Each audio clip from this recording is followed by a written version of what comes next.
আরো আমাদের ধন্যবাদ জানাতে হবে যারা আমাদের দেশটাকে সুরক্ষা করছে, বর্ডারে নিজের প্রাণকে বাজি রেখে দেশ রক্ষা করছে।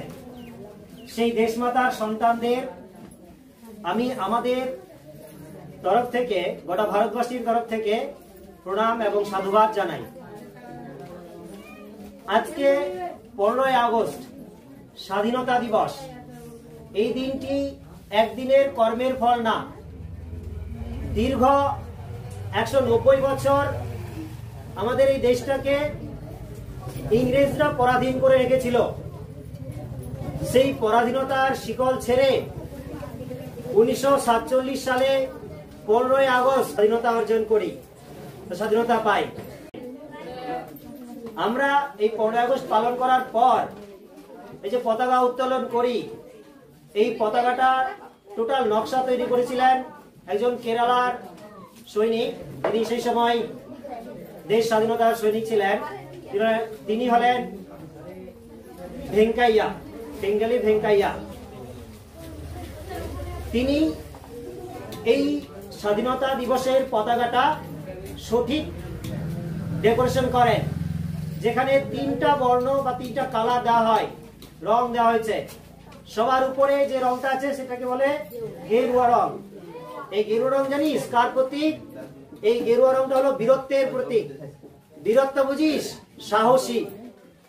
এই বীরত্ব সাহসী যা সৈনিকদের ক্ষেত্রে অনেকটা বেশি উৎফুল্ল করে, সেই সাহসীর প্রতীক। মাঝে যে সাদা রংটা আছে, এই সাদা রংটা হলো শান্তির প্রতীক। আমরা ভারতবর্ষের মধ্যে যে বসবাস করি, ভিন্ন জাতি মিলে, ভিন্ন জাতি ধর্ম বর্ণ নির্বিশেষে সবাই শান্তিতে বসবাস করি। এই জন্য এই শান্তির প্রতীক হচ্ছে সাদা রংটা, মাঝের যে রং। আর সবার শেষে যে সবুজ রং আছে, এই সবুজ রং আমাদের দেশে যে ভূভাগ শস্য শ্যামলায় পরিপূর্ণ, তার প্রতীক। কিন্তু তারও মাঝখানে একটা অশোক চক্র আছে।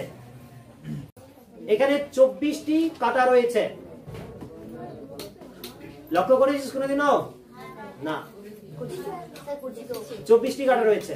তো টোটাল আমাদের দেশের পতাকাটা একটা নির্দিষ্ট কিছু বার্তা দিয়ে থাকে আমাদেরকে, যে বার্তার প্রতি আমাদেরকে উদাসীন হতে হয়, সাহসী হতে হয়, মনোবল হতে হয়। মানে আমাদের দেশের প্রতি আমাদের যা দায়িত্ব, যা মৌলিক কর্তব্য, যাতে এই পতাকাটা দেখলেই সেটা জাগ্রত হয়। এইরকম একটা আনন্দ উৎফুল্ল মনোভাব মনের মধ্যে নিয়ে আসতে হবে। ভারতবর্ষ স্বাধীন হওয়ার পিছনে অনেক ইতিহাস আছে, আমি আর ওইদিকে যাচ্ছি না। আমি সাম্যক কিছু বিষয় তোদেরকে বলে দিয়ে শেষ করছি, কারণ লাইন অবস্থা খুব খারাপ, এমনিও গরম করছে, তাড়াতাড়ি করে একটু শেষও করতে হবে। আজকের দিনটা পালন করার পরেই আমাদের শেষ না। আমাদের কি আজকের দিনটা পালন করলাম শেষ? 364 দিন কি তারপরে আর বেকার কোনো কিছুই করবো না?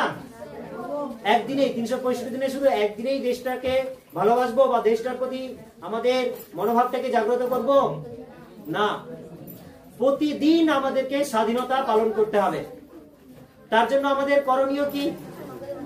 বিভিন্ন রকম যে অরাজকতাগুলো, বিভিন্ন রকম যে বৈষম্য,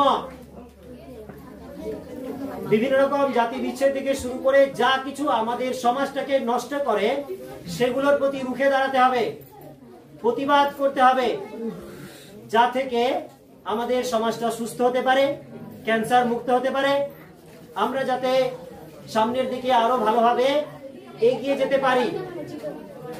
আজকে তোদের হাতে যে পতাকা আছে, এটার মূল্য বিশাল, এটার গভীরতাও বিশাল, বিস্তৃতিও ব্যাপক। শুধুমাত্র হাতে নিয়ে আজকের জন্য শুধু না, আজকে হাতে নিয়ে রাখলাম, কাল হলো সেটা যেখানে সেখানে পড়ে আছে, এমনটা যাতে না হয়।